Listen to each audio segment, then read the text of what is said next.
Hi friends, welcome back. My name's Jess. This is the Scapegoat Club, and today's video is about accepting the unacceptable when it comes to narcissistic relationships.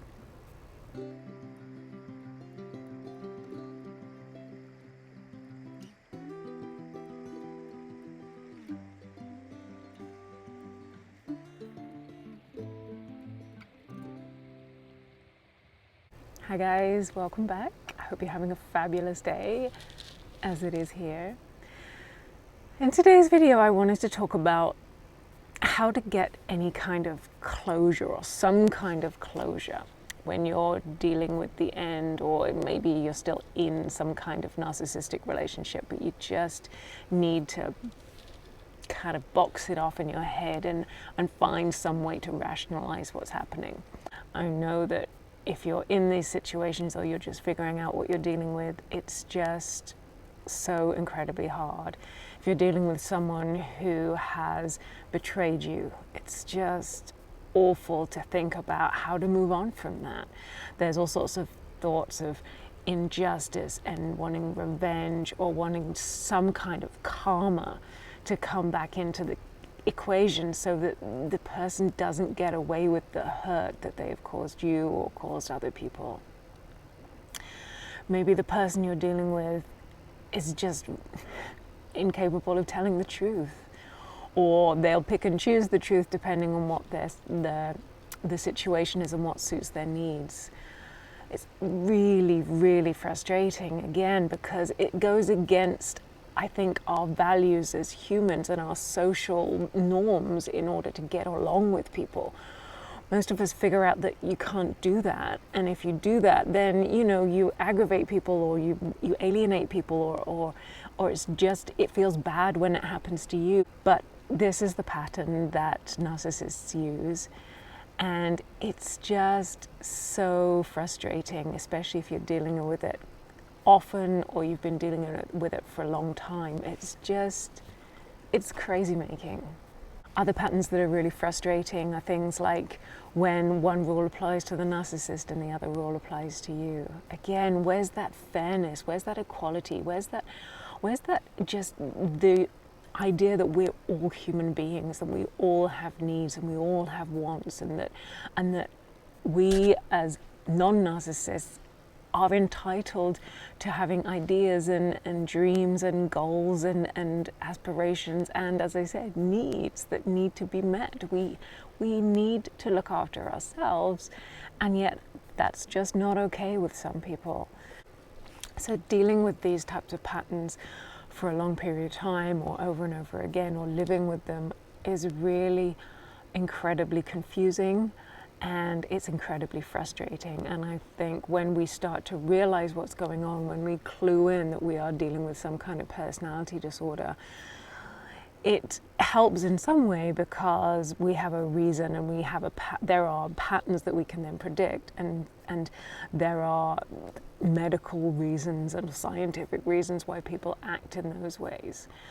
Okay, fine. But what it doesn't do is it really doesn't help heal the wounds and heal the hurt, the really deep hurt, especially if it's someone that you cared about deeply, maybe a partner or someone who was supposed to be caring for you, a family member, a parent. It's really, really hard when you realize that things aren't what they seem, and maybe this person wasn't looking out for you, but they're looking out for themselves.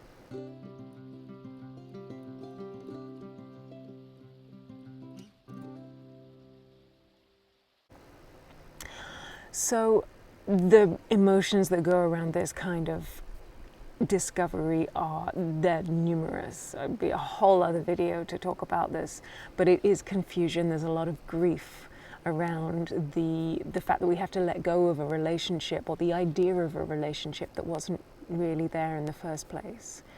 It's very hard if it is a family member, when you can't replace that family member, and perhaps it was someone who's around in your childhood and you can't relive that childhood.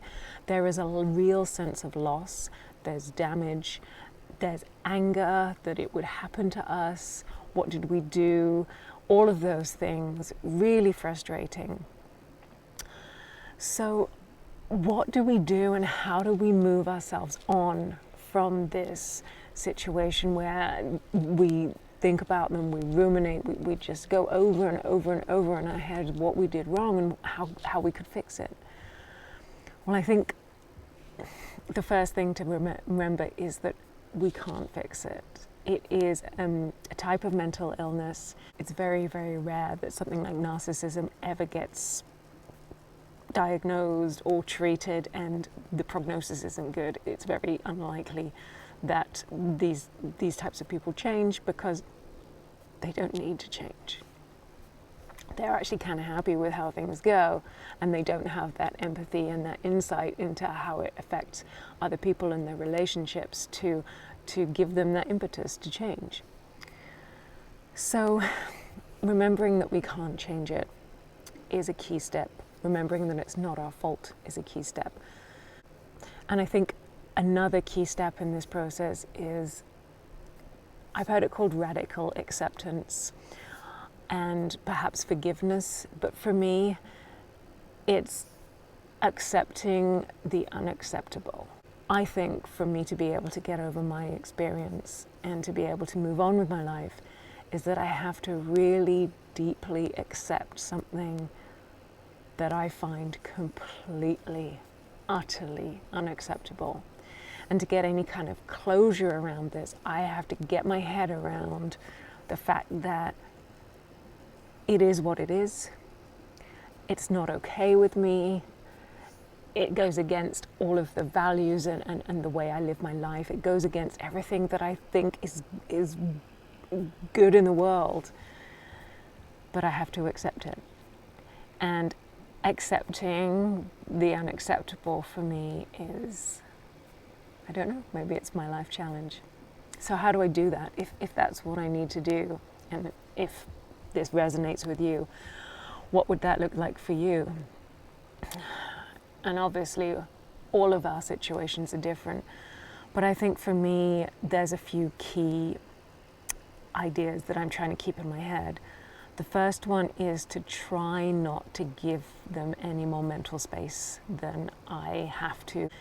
It's still a mental pattern that I go back and I think about them, and I think about what happened, and I try and figure it all out in my head.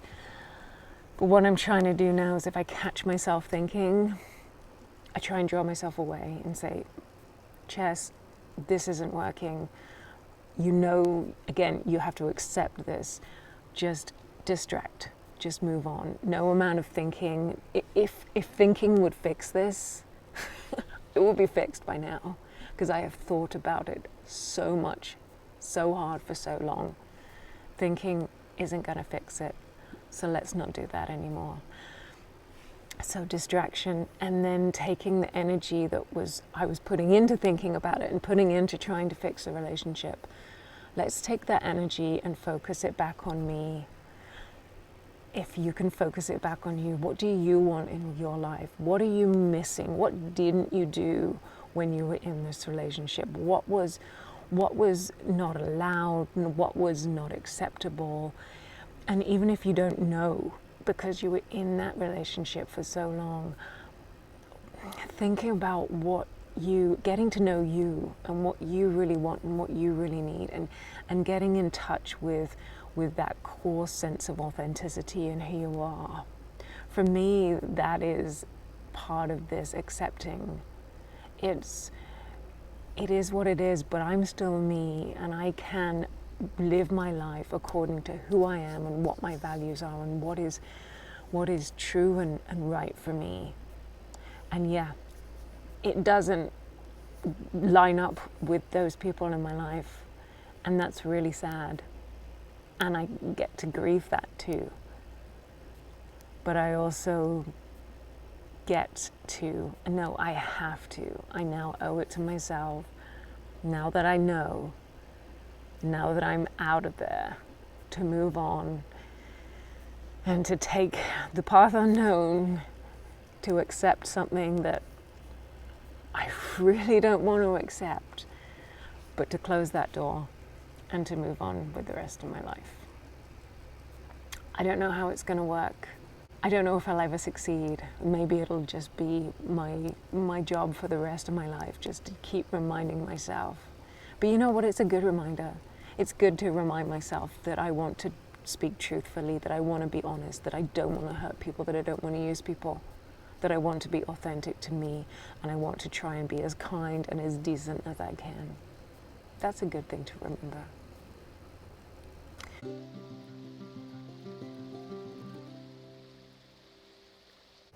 Thank you so much for listening. I don't know if that resonated with you or not. I'd love to hear how you have come to accept the unacceptable, or how you have closure around your relationships, or if it's something you're really grappling with as well. As always, I really appreciate you all. Thank you so much for your comments and for supporting the channel. I do have a Patreon account if you're able to make a financial donation. But comments, liking, subscribing, it's all wonderful. Thank you so much, my friends. From my beautiful Scapegoat studio today, I'll talk to you again soon, my friends. Please take care. Bye for now.